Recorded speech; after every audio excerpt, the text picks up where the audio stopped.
Kehadiran-Mu tidak bisa digantikan oleh apapun. Cukup dan segala-galanya Tuhan. Dan kami tahu bahwa ibadah kami malam ini sangat berarti. Bukan karena acara, fasilitas, pembicara atau yang lainnya. Tapi karena kehadiran-Mu. Your presence Lord is heaven to us. Bahwa itu tidak bisa digantikan. Engkau segala-galanya. Terima kasih untuk waktu kami boleh berdiri, bahkan kami boleh menghadap tata kasih karunia Tuhan. Kami tahu bahwa ini anugerah yang tidak terbatas. Sekarang bersuaralah lewat firman-Mu. Hamba sadar sesadar-sadarnya. Tidak ada satupun manusia sehebat apapun dia yang sanggup dan bisa menguraikan firman Tuhan. Karena firman itu transenden, sangat tinggi, mulia, sakral, terhormat. Tidak bisa satupun manusia sekali lagi. Tapi kami tahu Roh Kudus Engkau guru agung yang ajaib. You are the great teacher. Engkau yang sanggup mengajar kami. Dan Engkau ada di tengah-tengah kami. Sekarang mari mengajar kepada kami Tuhan. Tegur kami, kuatkan kami. Bangkitkan kami. Buat kami yang tidak mengerti jadi mengerti. Buat kami bahkan yang hati keras dilembutkan. Buat kami yang sakit disembuhkan. Buat kami yang gemetar ditegakkan. Tapi lebih penting di atas semuanya dengan hikmat pewahyuan-Mu. Kami bisa kenal karakter Tuhan. Kami kenal pribadi Tuhan. Dan iman kami bukan pinjaman dari kata orang. Iman kami bukan pinjaman dari buku. Iman kami bahkan bukan pinjaman dari pengkhotbah. Tapi kami mengalami pengalaman bersama dengan Tuhan. Itu yang membuat kami sungguh-sungguh kuat di setiap musim yang kami hadapi. Sekali lagi, urapi kami semua. Bantu hamba-Mu untuk menyampaikan isi hati-Mu dengan cara yang paling praktis dan sederhana. Hamba tidak mampu apa-apa, tapi sekali lagi Roh Kudus Engkau guru agung, bersuaralah. Kata-kata yang tidak berguna dibuang, biar yang betul-betul disampaikan itu hati Tuhan saja. Terima kasih. Kami buka hati, kami kembalikan semua pujian, kemuliaan, kehormatan, kebesaran, dan segala-galanya kejayaan hanya milik-Mu saja. Dalam dan bagi kemuliaan Tuhan Yesus, jemaat yang ada yang siap mendengar tapi melakukan firman Tuhan. Mari katakan amin.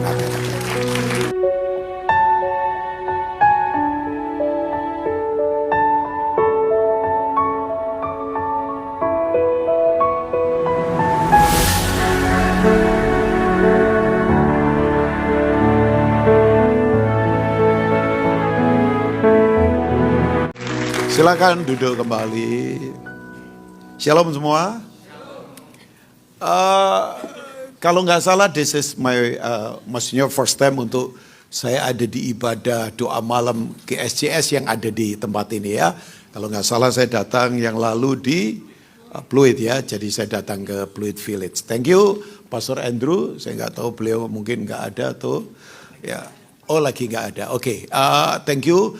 Beberapa kali GSCS saya datang ke Surabaya, jadi sama Pastor Michael, sama Pastor Sam ya beberapa kali ketemu. Jadi thank you Alvin juga yang temenin saya, bayangkan dia mau nganter saya kemana saja. Ya, mungkin ke kamar kecil diantar juga kali, saya nggak tahu ya. Jadi thank you untuk hospitality-nya yang luar biasa. Nah, izinkan saya berbagi ya tanpa menggurui Bapak Ibu, tanpa saya rasa saya paling tahu, paling super, enggak sama sekali ya. Dari wajah sih sering dikhotbahin, cuman kurang praktek kayaknya ya. Enggak, kelihatannya saudara banyak dengar khotbah. Nah, karena ini title-nya kan doa malam, betul ya. Ini bukan ibadah wanita kan, bukan ya. Jadi ini title-nya, ya saya tahu ini doa malam karena saya sudah diberitahu ya. Nah karena ini doa malam ya, saya mau sharing soal doa saja. Ya sharing soal doa, ya biasa kita dengar mungkin. Tapi begini, kalau ada hal yang paling salah gampang diajarkan, itu doa.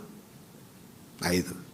Jadi kalau ada hal yang paling gampang salah diajarkan, itu doa.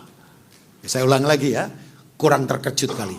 Tapi betul kan, bahwa doa itu seringkali salah diajarkan. Karena misalnya, orang ngajarin doa begini, doa itu minta Tuhan menjawab. Ya oke sih. Jadi keinginanmu apa, kamu ngomong sama Tuhan, nanti Tuhan menjawab. Nah, yang saya takut doa seperti itu nanti kecenderungannya, itu kecenderungan doa yang egosentris. Nah itu. Nah, saya mau mengembalikan lagi doa pada porsi yang ya berharap seimbang. Oh saya tahu Tuhan pasti mendengar dan menjawab doa kita. Ya kan pastilah. Tapi jawaban doa kan ada beberapa.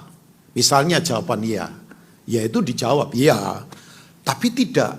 Tidak itu jawaban. Jawabannya tidak.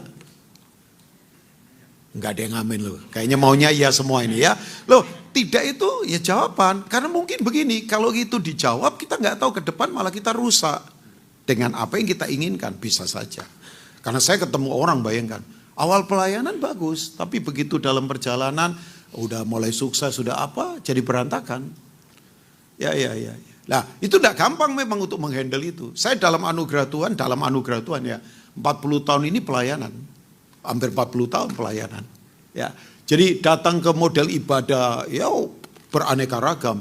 Ada yang sunyi banget, ada yang rame banget, ada yang lompat-lompat sampai nyangkut plafon nggak bisa balik lagi. Ada yang begitu. Ada yang bergulung-gulung, ada yang teriak-teriak. Udahlah, ya kita alami yang begituan. Oke lah. Tapi memang dalam perjalanan yang tidak gampang adalah memang menghandle keinginan. Saya perintis jemaat 7 kali. 7 kali saya merintis jemaat. Nah, ini kalau suruh pindah lagi sama Tuhan, ya saya pindah aja. Wong, saya mau jadi musafir aja kok. Ya kan? Nah, ya nggak gampang. Saya masih ingat perintisan kedua itu nggak mudah banget. Itu daerah sangat sangat ya nggak nyaman buat kekristenan. Jadi kita kalau tidur bayangkan itu ya tempat kita tinggal kan dari seng karena terbatas ya. Jadi lemparin batu, peluang, tikus busuk, setannya banyak di situ. 2 orang dikirim dari sinode nggak tahan. Ya itu tuh. Ya kita lagi khotbah dilemparin batu, orang datang mau parang kita.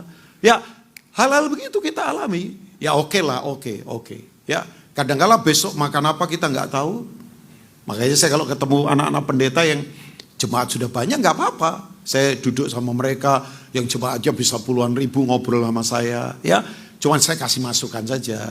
Tetap rendah hati ya. Tetap turun ke bawah. Sebab kalau sudah punya staf kan biasanya yang turun staf-staf. Nah dianya harus turun. Kalau enggak gimana nanti enggak bisa praktekkan pelayanan kan. Cuman kan ya itu ingetin saja yang begitu-begitu. Bukan saya iri sama mereka kan. Tiap orang punya berkat masing-masing. Buat saya pengalaman begitu juga enggak bisa dibeli di sekolah teologi ya. Karena itu pengalaman. Ya kan? Ngalami Tuhan. Jadi bayangkan besok makan apa kita enggak tahu.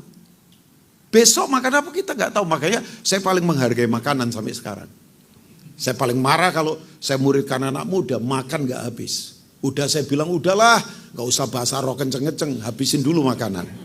Loh iyalah maksud saya begini, kamu kayaknya sok rohani tapi nah rohani itu jangan sampai dirohanikan sampai terlalu mistis. Loh saya rohani. Orang kan nyembah hebat, ngangkat tangan tinggi-tinggi sampai kiri kanan tutup hidung rapat-rapat. Ya mungkin lupa pakai parfum. Ya mungkin saudara ketawa tapi tolong ketawanya menangkap sesuatu ya. Karena begini ternyata di kehidupan utang nggak bayar. Berkeluarga nggak berantakan. Janji omong besar nggak bisa ditepati. Loh iyalah yang kecil-kecil itu kita beresin. Saya kan sering traveling Bapak Ibu. Kadang-kala saking seringnya, sampai kalau bangun tidur saya mikir dulu, saya ini ada di mana ya? Oh ya. Dalam anugerah Tuhan saya baru balik dari US hampir 1 bulan. Keliling ke beberapa tempat. Ya kunjungi teman-teman lah. Setelah after COVID kan saya belum ke sana. Jadi saya kunjungi. Ya kadang-kala begitu, pindah ke beberapa state gitu. Bangun tidur, ada di mana ini saya? Tapi saya sampai hari ini belajar begini, ini belajar. Saya selalu bereskan kamar di mana saya tidur. Mau di hotel, mau di rumah teman. Sampai hari ini. Itu bukan buat kepentingan yang lain, buat kepentingan saya. Dari yang kecil itu saya mau beres dulu. Ya kan? Setuju atau tidak? Dari kecil orang jadi besar. Tapi biasanya kalau sudah besar, lupa yang kecil-kecil. Oh iya, lupa yang ditonton jangan sembarangan. Lupa ngomong jangan sembarangan. Lupa karakter jangan sembarangan. Karena kerikil kecil bisa menjungkalkan orang. Oh iya. Saudara coba kalau gak hati-hati. Saudara mau gede kayak apa, mau fitness coba.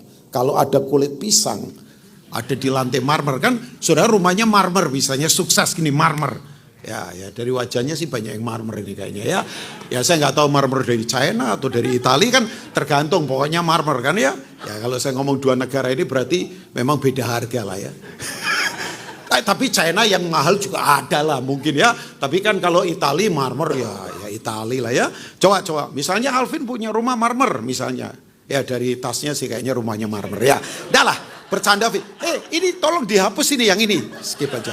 Kadang-kadang saya suka bercanda begitu. Liar tapi kudus daripada jaim tapi najis. Karena ya. Jangan ditiru itu kata-kata saya loh ya. Ya saya suka liar tapi kudus daripada jaim tapi najis kan ya. Ya. Jadi misalnya Alvin punya rumah Marmer. Ya kemudian anak kamu atau siapalah yang di rumahmu makan pisang tiba-tiba jatuh aja kulitnya. Kamu jalan, kamu gede begini. Mau kamu gede, sepatumu merek terkenal misalnya. Begitu kamu nginjak itu kepleset, kebanting. Dan kalau dia gak hati-hati bisa gegar otak. Segede Alvin bisa hanya dibanting oleh kulit pisang. Loh, ya. Gak perlu ditonjok petinju nasional, gak perlu. Coba, nggak perlu. Makanya hati-hati dari yang kecil-kecil mesti beres. Loh, iyalah, rohani tidak usah ditarik terlalu rohani sampai gimana. Saya berdoa, saya bahasa roh, saya suka nyembah Tuhan. Tapi kan rohani itu begini misalnya Bapak Ibu, misalnya ada pintu terbuka, saudara suruh orang lain maju dulu, kita belakangan. Rela mundur 1 langkah supaya orang lain bisa maju 2 langkah. Nah itu rohani. Loh iyalah, kita rawat orang tua kita walaupun orang tua kita nggak punya warisan banyak, itu rohani. Saudara dokter rawat pasien tanpa berpikir dapat uang banyak misalnya karena kita tolong dia, itu rohani.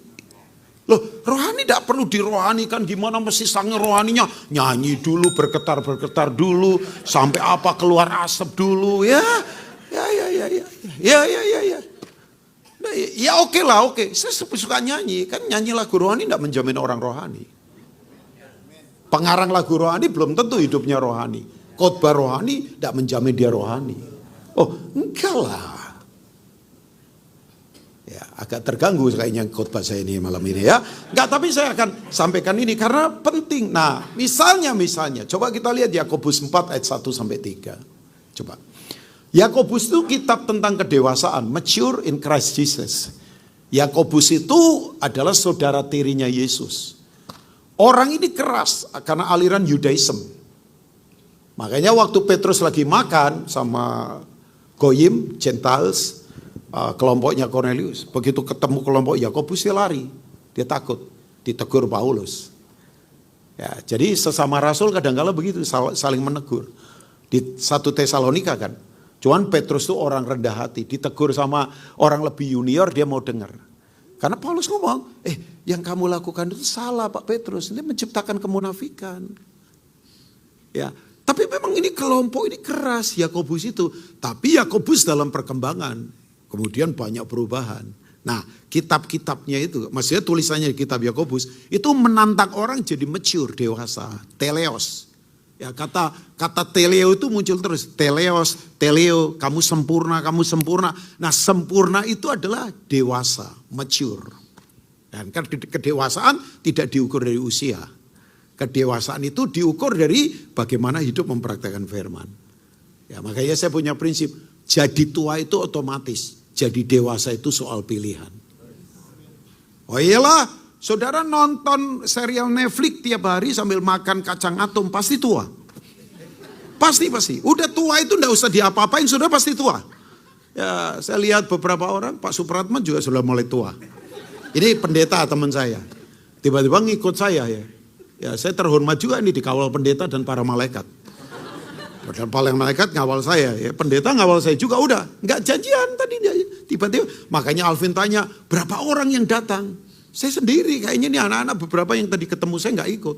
Ada yang anaknya lagi sakit, ada yang mau ketemu Pak Prabowo, enggak lah ya.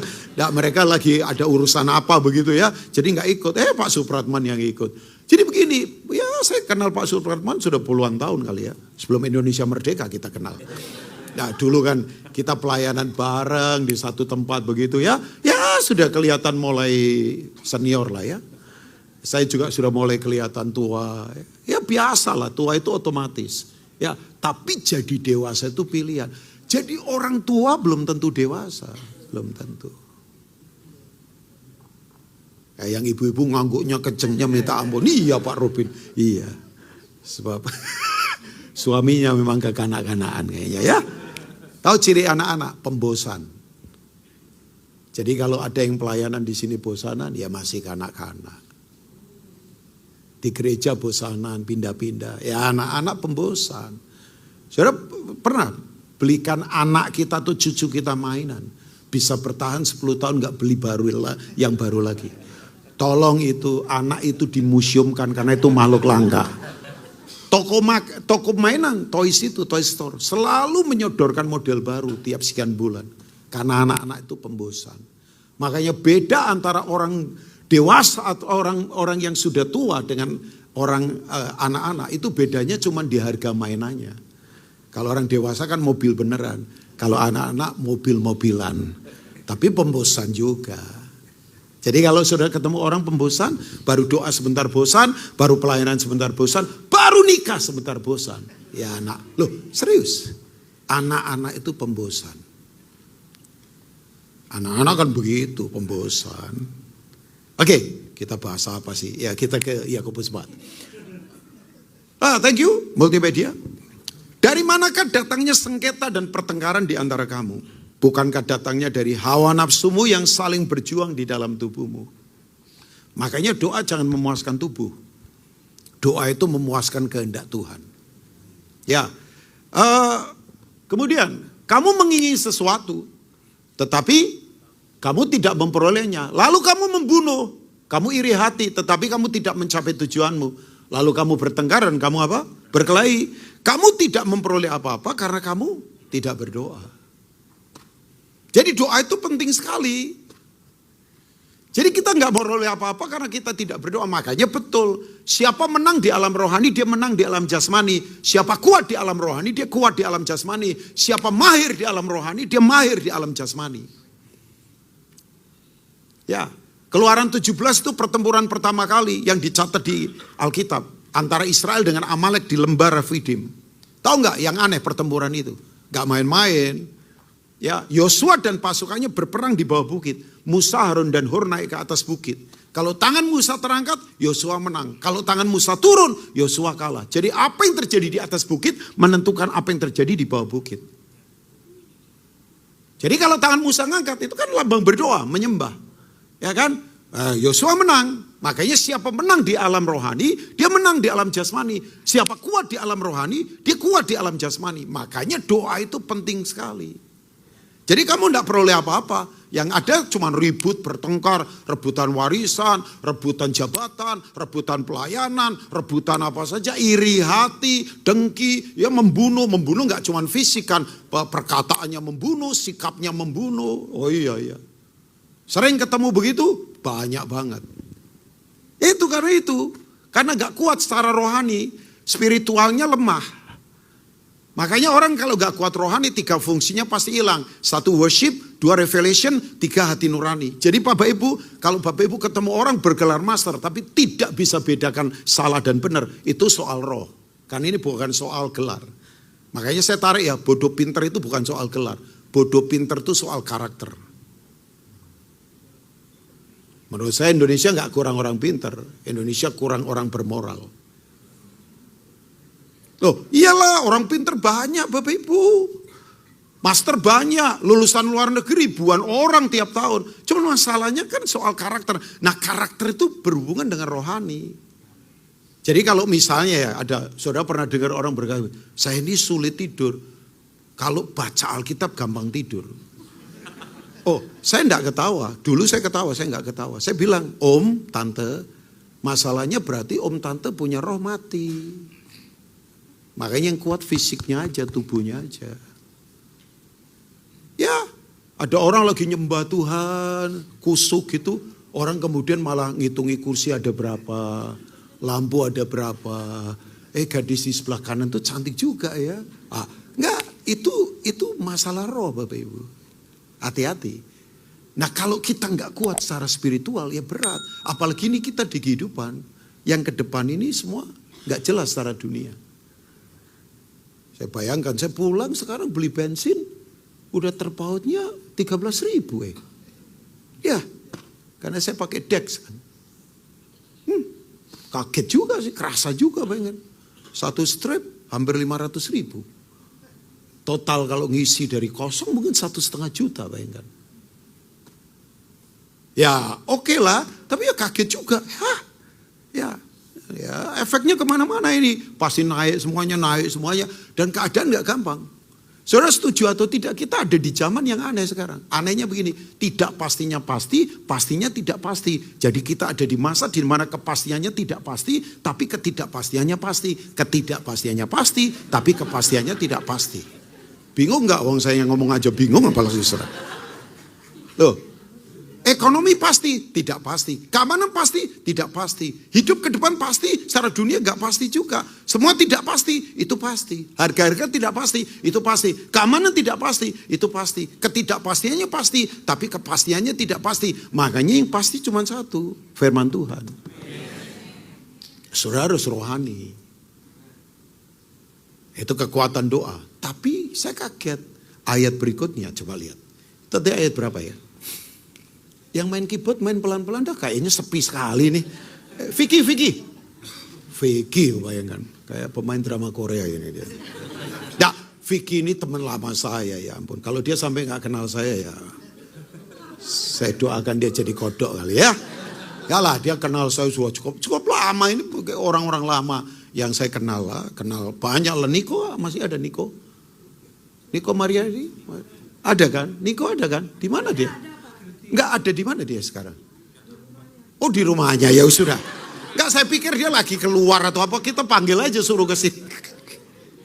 Ya, teman-teman semua lah Pak, teman-teman semua. Makanya mereka ini mahadir semua, omnipresent semua ya. Oke lah, ya teman-teman lama ada siapa lagi? Marlon suka datang juga kali ya. Ya Alvin, Marlon juga suka datang ya. Ya itu teman juga. Kok teman semua ya kayaknya ya, oke. Coba kita, Fik main pelan-pelan, main apalah Fik. Jangan string Fik, kayaknya suasananya kayak film apa begitu ya. Ya pelan-pelan saja. Ya oke, coba kita lihat. Kita sebentar selesai juga kok. Atau kamu berdoa juga, tetapi kamu tidak menerima apa-apa. Karena kamu, aduh kalau sampai begini wasting time ya saudara. Saudara sudah kasih waktu, saudara sudah kasih tenaga, tapi tidak peroleh apa-apa. Sedih kan. Ya, serius loh.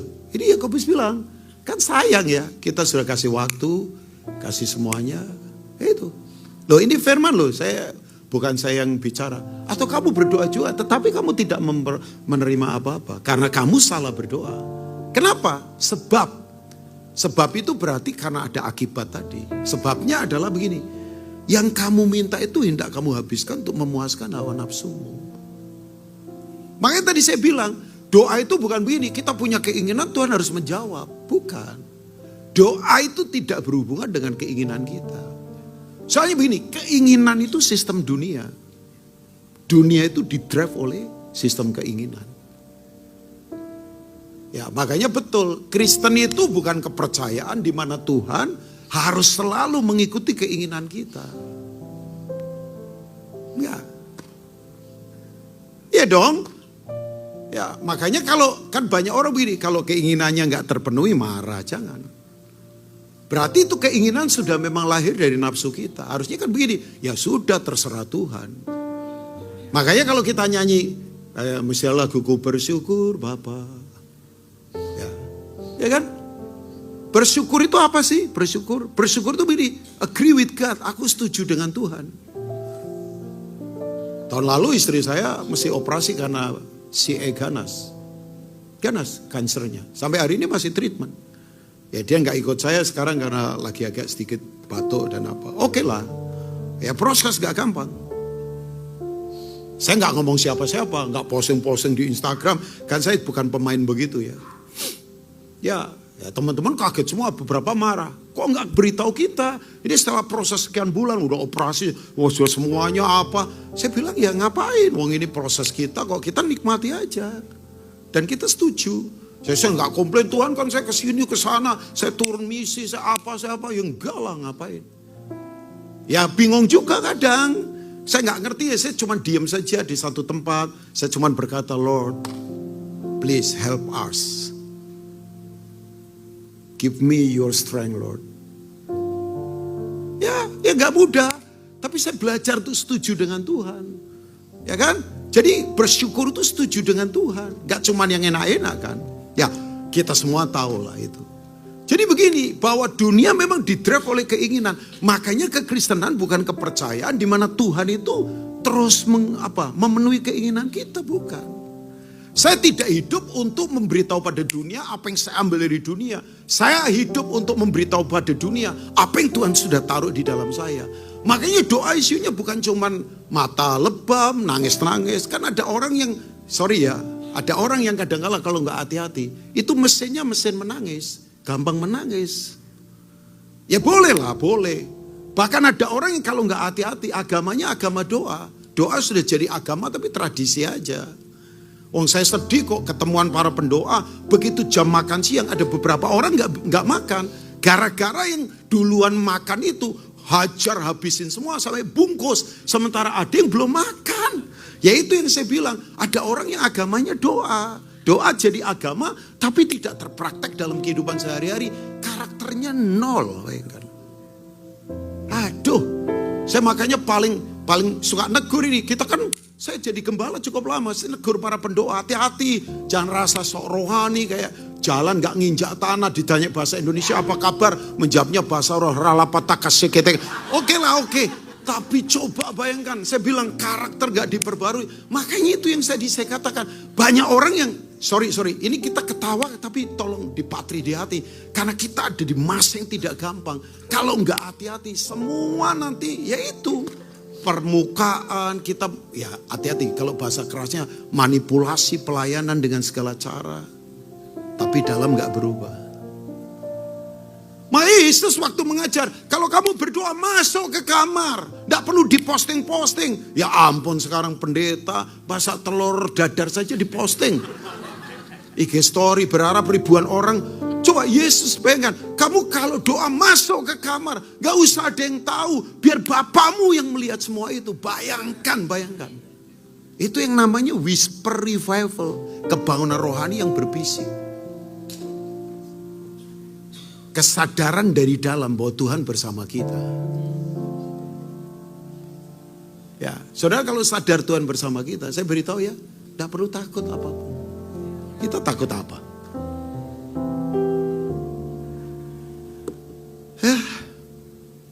Boleh lanjut ya? Masih ada waktu. Oke, kita ke berapa tadi? Oh, saya belum kasih ayat ya.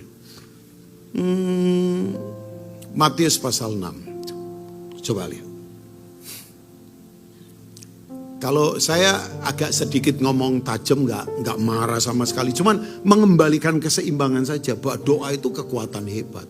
Tapi harus dikembalikan lagi pada prinsip ini. Nah, ini yang doa Yesus ajarkan. Coba kita lihat ayat yang ke-9. Hafalah doa Bapa kami. Apalagi yang dulu sekolah Katolik atau sekolah Kristen. Di sekolah kan pasti diajarkan doa ini. Saya tiap pagi sebelum memulai aktivitas, saya selalu mengucapkan doa Bapa kami. Selalu sampai hari ini. Ya, saya lakukan itu sampai hari ini saya ucapkan ini. Nah, coba lihat. Nah, ini dia. Ini Yesus ajarkan doa yang begini. Karena itu berdoalah demikian. Bapa kami yang di mana? Di sorga. Dikuduskanlah namamu. Tahu nggak arti kata kudus? Dipisahkan dari dunia. Makanya kita tidak bisa sembarangan. Kita ada di dunia tapi cara main kita bukan dari dunia. Yaitu kados. Ya, hagios kalau sudah tahu bahasa Yunaninya ya. Itu artinya dipisahkan dari sistem dunia. Coba lihat ayat yang ke-10. Datanglah, nah ini dia. Yuk baca sama-sama jemaat yang diberkati Tuhan. Datanglah kerajaanmu. Jadilah kehendakmu di bumi seperti di surga. Jadi begini, doa yang Yesus ajarkan adalah doa di mana kehendak Tuhan yang terutama. Makanya apapun yang terjadi, kehendak Tuhan harus yang terutama. Saya belum lama ketemu satu orang di Colorado, kota kecil namanya Florence. Kecil kota itu. Dari Denver kira-kira 1,5 jam. Jauh gitu, highway. Pemandangannya bagus, tapi itu kota kecil banget. Tapi saya kaget, di kota itu ada orang Indonesia, anak Tuhan lagi. Dan dia menguasai ekonomi di kota itu. Sampai dia didorong jadi mayor. Bayangin. Jadi dia didorong untuk jadi wali kota. Oh iya, memang betul kan. Orang kalau punya usaha punya pengaruh. Saya ngobrol sama beliau, dia cerita. Saya sempat jadi homeless. Beberapa tahun loh Pak Ruben. Hah? Saya kaget, saya gak percaya. Saya kemudian how come? Dia mulai cerita. Nah saya suka prosesnya. Ya, saya kalau dengar cerita saya suka prosesnya. Aduh memang. Sampai dia ditemui Tuhan secara pribadi. Pak pegawainya bule semua loh bayangin. Dia punya playground, punya properti. Oke lah, oke. Itu hasil semua Bapak Ibu. Tapi yang saya suka, dia bilang begini. Semua tujuan yang saya lakukan hanya untuk kepentingan kerajaan Allah Pak. Ya. Bahkan teman saya nih kan, kalau dia yang bilang itu kan gak objektif ya, subjektif. Teman saya bilang begini, Pak Ruben tahu gak? Enggak, memang belum tahu ya saya. Ya kamu kan kita suka bercanda gitu. Tapi dia bilang sama saya, Pak Ruben, satu usaha yang besar mau dikasihkan ke anak didiknya dia yang bukan anak kandung. Beda suku lagi. Hah? Saya tahu lah. Saya pendeta-pendeta begini kalau ngitung-ngitung yang begitu kan tahu juga Bapak Ibu ya. Udah langsung ngitung. Tek. Oh dia kasihkan Pak. My God. Oh yang dia katakan, beliau katakan benar. Gak cuma ngomong. Karena yang ngomong temen. Bukan beliaunya. Mau dikasihkan Pak Ruben. Karena dia pengen orang lain itu lebih hebat dari dirinya. Nah itu. Nah saya kembali yuk. Doa yang sesuai dengan kehendak Allah. Doa itu powerful. Nah doa itu dalam bahasa asli. Itu ditulis dengan kata palal. Everybody say palal. Katakan palal. Palal itu adalah begini. To judge with God. Memutuskan bersama Tuhan. Jadi doa itu adalah memutuskan bersama Tuhan. Ada otoritas yang begitu hebat. Makanya tadi saya katakan. Siapa menang di alam rohani. Dia menang di alam jasmani. I can go on and on. Tapi saya cerita satu cerita ya. Saya punya kakak senior. Satu kali lagi makan. Lagi makan ini. Makan. Ya makan nasi di siram sayur begitu kan. Jadi kan disiram sayur, dia suka makan kuah. Lagi makan. Tiba-tiba dia dilawat Tuhan di meja makan. Jadi nangis begitu. Tapi kan dia tidak punya pergumulan.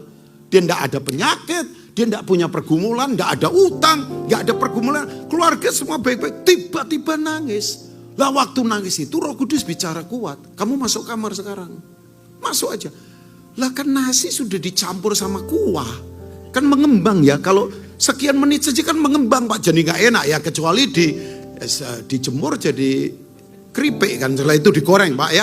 Tapi kan ini mengembang, dia taat Bapak Ibu, dia tidak excuse dan berkata, lagi makan tuh, dia lari. Ya ini kalau saya cerita, nggak harus saudara ngalami begini juga, enggak, tapi ini intinya begini Bapak Ibu. Dia lari, dia ke kamar, dia nangis, dia berdoa.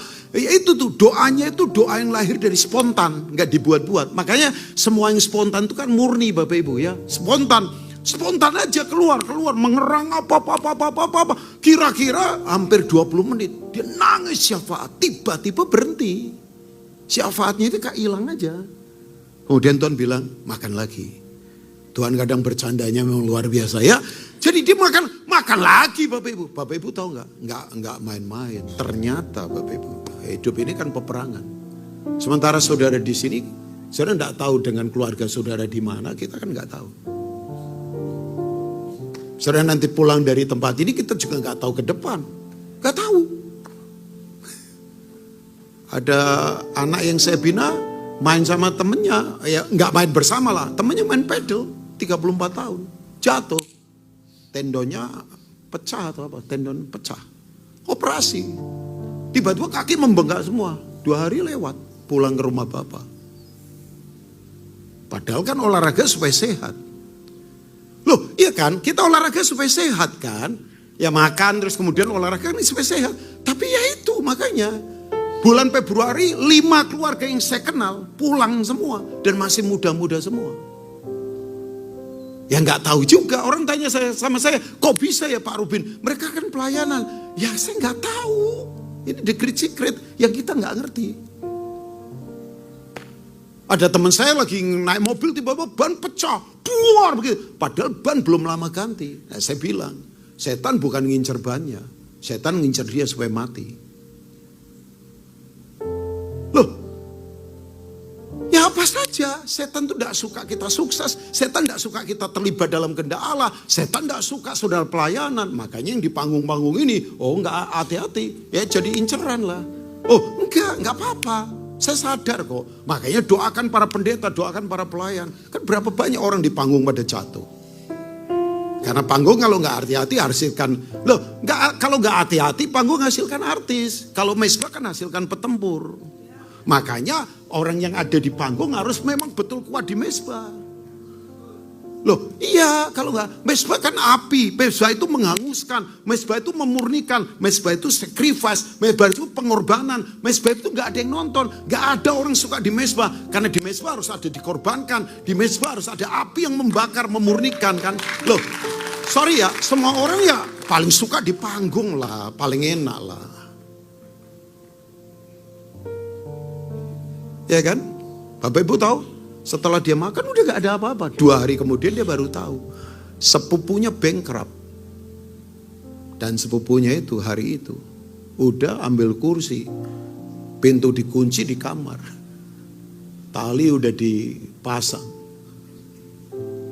Istri tinggalkan dia, utang banyak. Udah jalan keluarnya mau bunuh diri. Dia udah naik di kursi.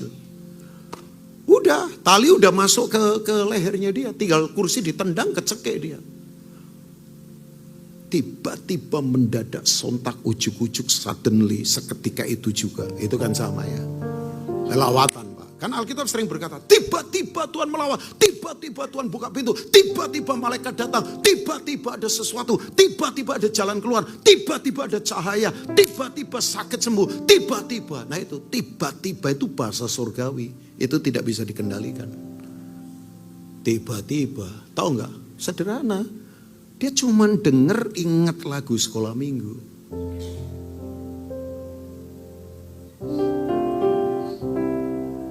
Nah, saudara nunggu saya nyanyi kan, saya bukan penyanyi lagi.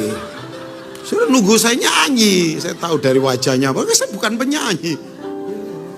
Yes, Jesus loves me.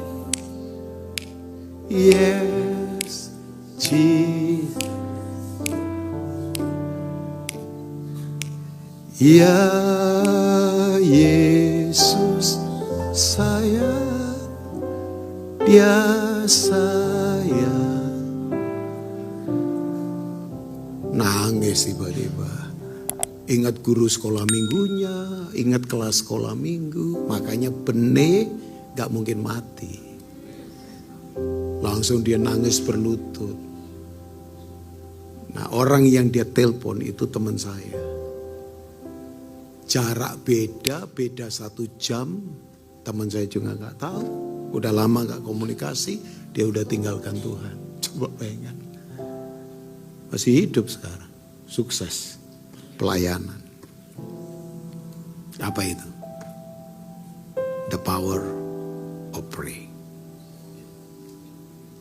Nah, itu. Kan teman saya gak punya keinginan apapun. Teman saya gak punya ambisi apapun. Teman saya cuma berdoa. Itu contoh.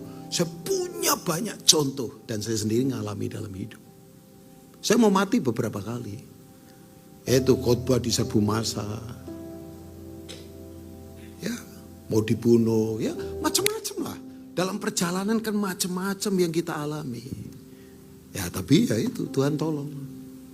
Apa itu? Saya bahkan kalau saya berkata sampai hari ini saya bisa berdiri. Ada para pendoa yang mendoakan saya. Istri saya, tim saya. Orang-orang yang saya muridkan, jemaat-jemaat yang kita pernah rintis. Sampai hari ini kita terhubung terus. Makanya doakan Pastor Andrew. Doakan semua pengerja di sini. Doakan. Ya, nah doa itu memutuskan bersama Tuhan. Doa itu bukan mempercepat waktu Tuhan. Doa itu bukan memperlambat waktu Tuhan. Doa itu adalah memutuskan bersama Tuhan. Itu yang disebut dengan kuasa eksekutif. Nah, saya masih punya waktu ya? Oke, masih ada waktu 3,5 menit. Coba kita ke Matius 16 ayat 19. Ini kekuatan yang luar biasa. Ini bukan perasaan rohani, ini bukan bahasa simbolik agama. Ini nyata. Kepadamu akan kuberikan apa? Kunci kerajaan surga. Katakan kunci. Kalau dalam bahasa terjemahan Inggris, bagus. The keys of the kingdom of heaven. Kunci-kunci. Indonesia cuma tunggal. Dalam terjemahan King James, ada kunci-kunci jamak. Kita tidak usah buka, saudara buka aja yang punya Alkitab bahasa Inggris. Apa yang kau ikat di mana? Di dunia. Nah, dunia beda dengan bumi. Bumi itu tempat, dunia sistemnya. Sistem dunia 1 Yohanes pasal 2. Keinginan daging, keinginan mata, keangkuhan hidup. Nah ini, apa yang kau ikat di dunia ini sistemnya. Kita ini menghadapi sistem, saudara. Saudara keluar dari sini menghadapi sistem. Sistem korup, sistem penipuan, sistem apa saja.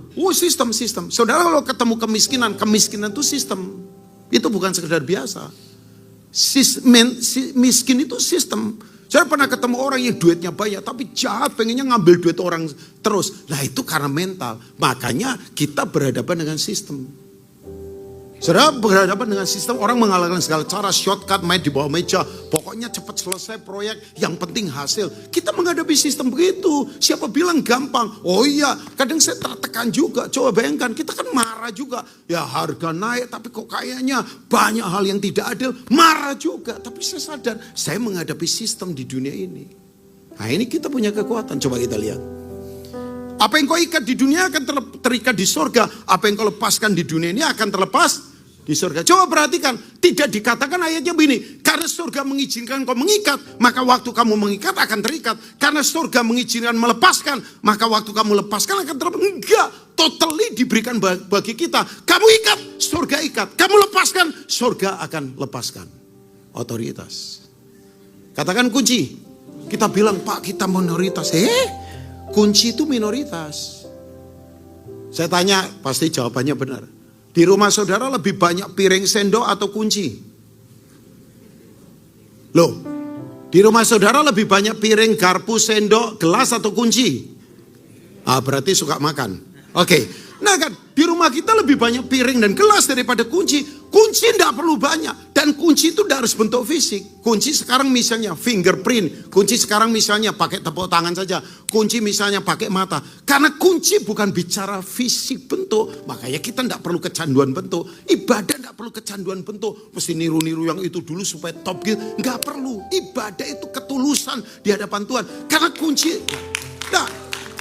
Jangan tepuk tangan dulu, saya jadi lupa ngomong apa ya. Kadang-kadang begitu tepuk tangan saya lupa ya kan, karena kaget saja. Saudara tahu nggak? Kunci itu kan nggak perlu bentuk. Kunci itu apa? Akses. Kunci itu adalah akses. Saudara kalau punya kunci, udah mau pintu tertutup, kuncinya di tangan kita.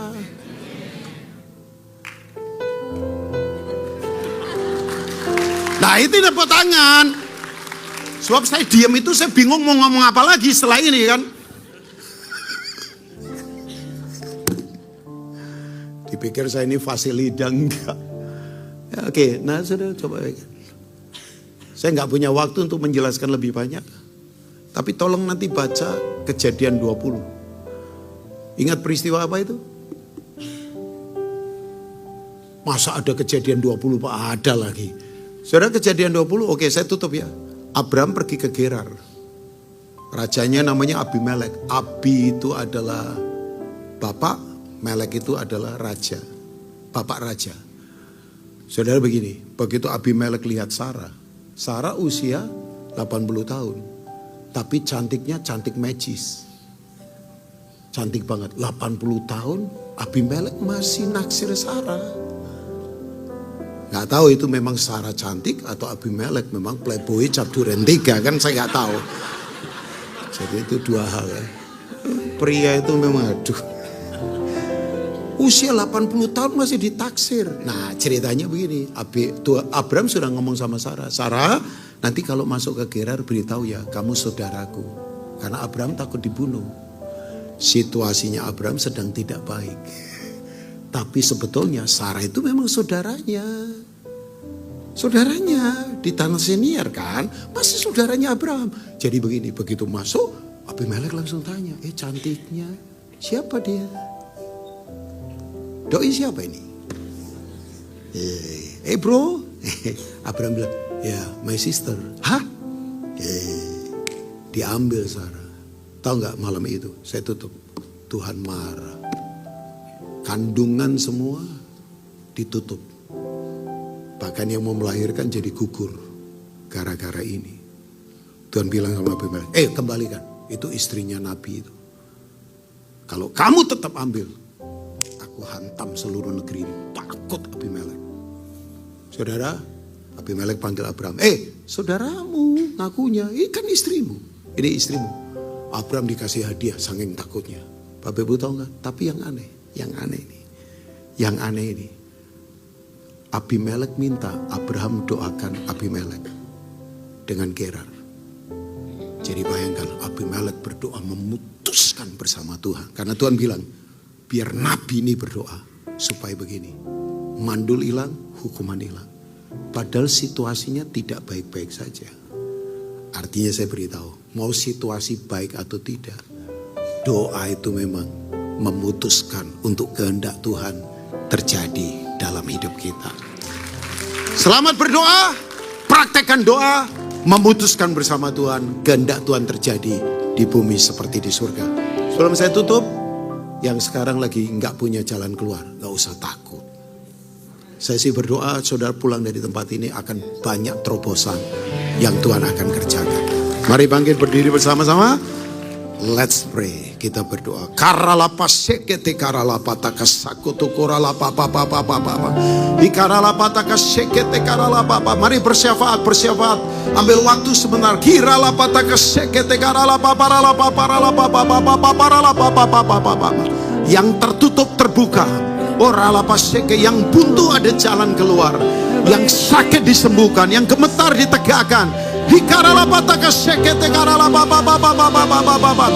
Mari shout to the Lord, berteriak, berseru pada Tuhan.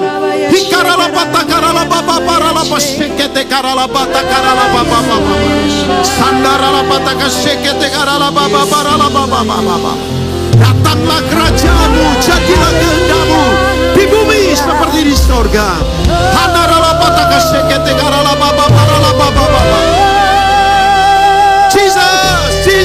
Jesus.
Bapak Ibu semua, Tuhan apa berdoa, kalau sekarang ada dari kami yang mungkin membutuhkan jalan dan masih buntu, Tuhan tolong ada jalan terbuka yang Tuhan lakukan.